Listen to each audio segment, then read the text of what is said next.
his trusted attorney. He trusted his attorney, as we all did, and she failed in her most basic duty of contacting an alibi witness that Adnan had asked her to contact, and years later, representing to Adnan that she had done it. We have been paying for that failure for 17 years now. Adnan was wrongfully convicted and has been wrongfully imprisoned since that time, having lost his direct appeal and the initial post-conviction. There are many people the family would like to thank. They would especially like to thank all of the people sort of outside of the judicial process who have helped make this possible, including Sarah Koenig and Serial, the people from Undisclosed iPod, Susan Simpson and Colin Miller, and they say that the last 4 days have been stressful and difficult, but at the same time they've been full of hope and promise because we believe the truth is finally coming to light. The same truth that Adnan and us have all held on to since 1999. Okay, so I guess I'll take some questions in a limited fashion. Anyone got a question? It seemed that you were really offended during the closing argument. What was the, for lack of a better term, straw that broke the camel's back? Well, like I think, and I addressed this with the judge at the start of my closing argument, that this is a case that we feel very passionate about. So we're out there fighting as hard as we possibly can. And while myself and Mr. Vignarajah might see things differently, at the end of the day, I have to acknowledge that he is a very hardworking and determined prosecutor. And I became frustrated with some of the comments and insinuations regarding to documents in the case. What's interesting is that the document about which Mr. Vignarajah was complaining was the very document that was in the defense attorney's file.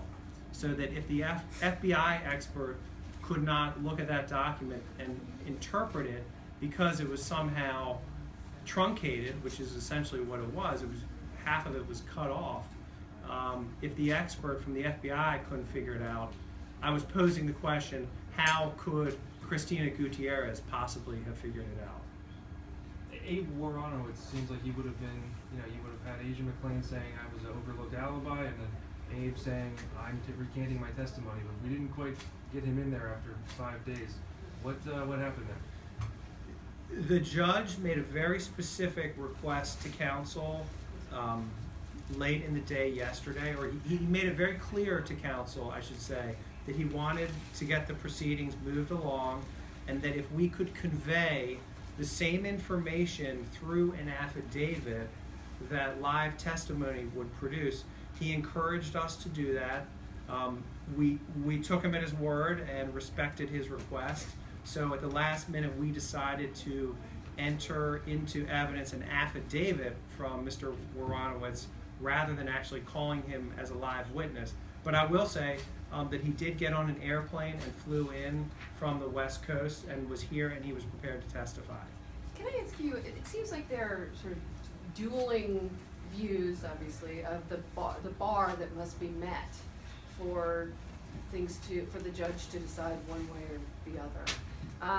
Can you sort of sketch that out in a little bit more plain speak for those of us who aren't judges? Yes. So the test that applies to the case, it's a two-part test. We have to prove two things. And to put it very simply, one, we have to prove that the defense attorney, Cristina Gutierrez, made a mistake. And number two, we have to prove that that mistake was significant.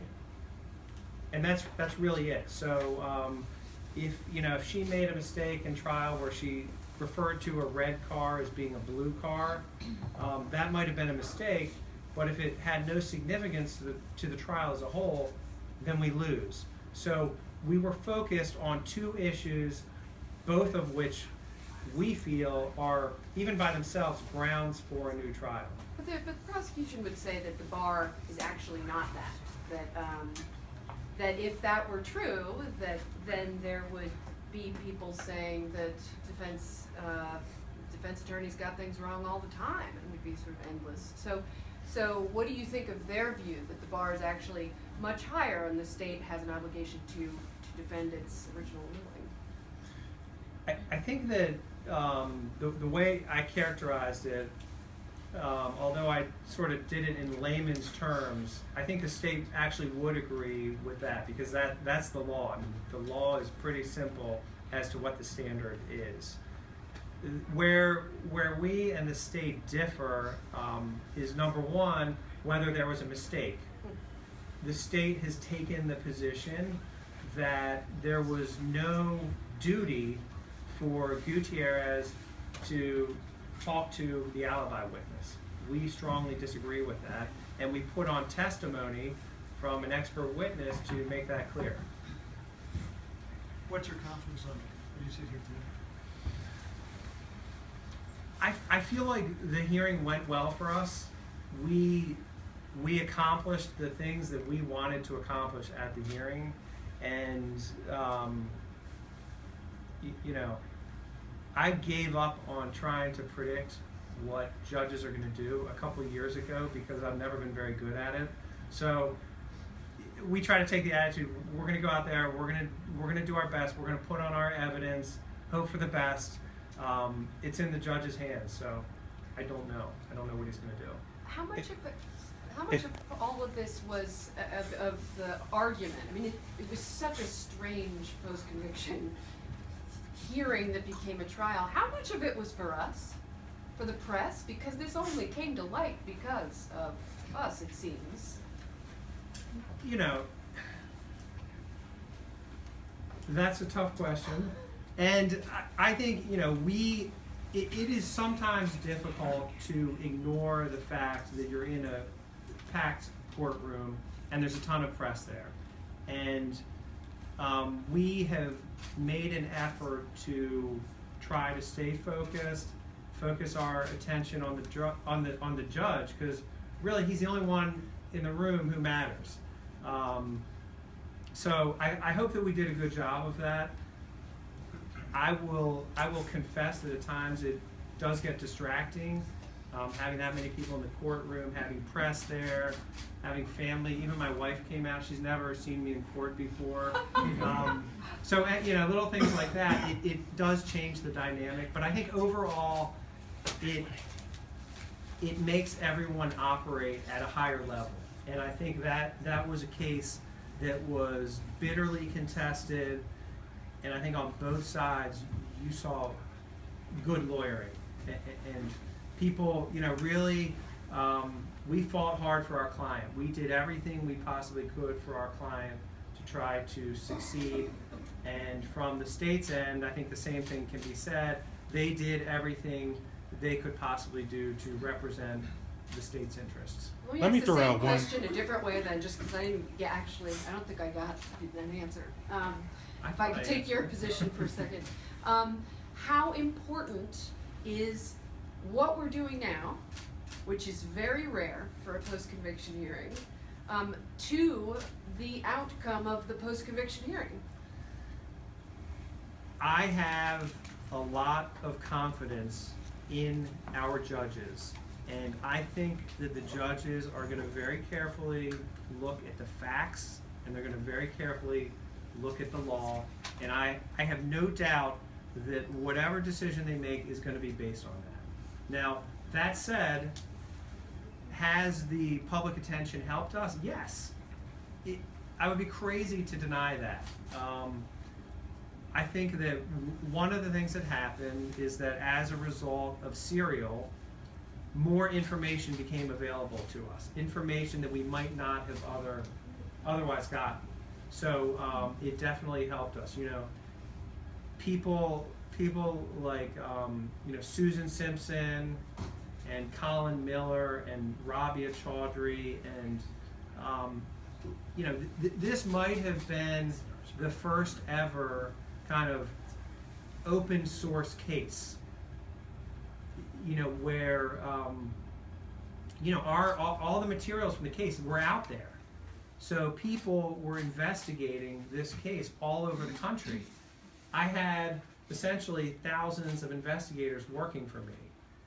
And that produced information that we otherwise would not have had, and that helped us. That helped us get to where we are right now. As significant as that was, did it also backfire in terms of the state getting access to the defense file as a result of it? They used that as grounds to obtain the defense file. When the decision was made to proceed how we did proceed, we had nothing to lose. We had lost the case. I mean, we were essentially lying in a coffin, and the last nail was being hammered in. And we made the decision to do that, and the decision paid off. So, would I have liked to have taken that file back and assert some kind of privilege over it? Sure. But the law is the law, and we took our risk, and there was some downside to it. Let me throw out a hypothetical. I promise not to ask Man. I promise not to ask about space stations and whatnot. Sure. Because there is this consensus that Cristina Gutierrez, in her prime, was an absolutely phenomenal lawyer. You admitted to this. Mr. Vignaraja admitted to this. The one common question that I've been hammering over, based on talking to people who have covered her in the past, there must have been some reason why she did not call Asia McClain. Has that crossed your mind? Because obviously she is methodical, from what I understand, very tenacious and very absolute about how she works a case. Look, I said this during the hearing, and I'll say it again. I have learned an incredible amount of information about Tina. And when she was in her prime, she was a force of nature. She was a fantastic lawyer, and she fought as hard as anyone fought. What we learned and what we discussed in the hearing was that there was a time when there was a decline, and that her skills were no longer at the same level that they were at in the early 90s. And, again, this isn't something that we didn't bring up in court. It is our position that what happened to her is she started to lose control of her operation. Her health suffered, and she wasn't the same lawyer in 1999 that she was in 1990. And I take no joy in that, but based on literally dozens of people who I've spoken to, that is our impression of it. And it's not to disparage her in any way, because in some bizarre sense, I feel a kinship with her, because I understand the battles that she had gone through, and I understand that any mistakes that occurred were not from lack of effort, but that when people are not firing on all cylinder, mistakes get made and things slip through the cracks. Is just like maybe, how about like two more questions from anyone else? Yeah, what do you think about the state's claim that people since there's so much attention that people associated with the defense were cyberbullying, and then the attempt to have an anonymous witness, which sort of failed quickly, and what about that whole state of affairs? I think it's absurd. I think there's a reason why we have hearings and trials in public. And I believe in the First Amendment. I believe that the public needs to know how things happen in our court system, and that is one of the things that ensures that our system is fair. So, I just believe in full disclosure, and I believe in transparency, and I think that I understand there are competing concerns, and no one wants to see someone else get hurt. And I think that the judge in this particular case did a really good job of balancing those two interests in keeping the proceeding open and transparent and protecting someone who, although I don't think that individual was harmed in any way, and I found him to be absolutely delightful, and I think everyone in the courtroom did. He was great. Did everyone love him? I'm sure you did. And I'm not saying that because of, I'm not just saying that because of the content of his testimony. I just thought he was a delightful guy. So, like I said, I think the judge did a good job of creating an environment where that gentleman could testify and be offered the full respect of the court, and also maintaining the important need for transparency in the proceedings. Have you been Last given question. any sort of timetable from the judge and when he might rule? Fenton, how many questions have you asked now? That's the last one. It's I'm my last just- one. I'm kidding. So go ahead. Do you have any timetable from the judge and when he might rule? I have no idea. I have had post-conviction cases in which judges have taken a year to rule. I don't think this will take nearly that long. I expect, my guess is that it will be a little quicker than normal. Last question right here. How far are you prepared to go with the case? I have told my client that as long as he wants me to represent him, I will fight till the bitter end. If we lose this, I will appeal. If we lose the appeal, we'll go to federal court. We will do everything we possibly can. I might be 80 years old still litigating this case, but if that's what it takes, I will not give up on Adnan Syed. All right, thanks a lot. Can you just say how he's feeling again? These 1,500 people want to know his state of mind. I think he is more hopeful than I have seen him since I first met him about 7 years ago. Are you gonna type up that statement, his statement, and send it out, or? No. No, okay, thank you. Thank you very much.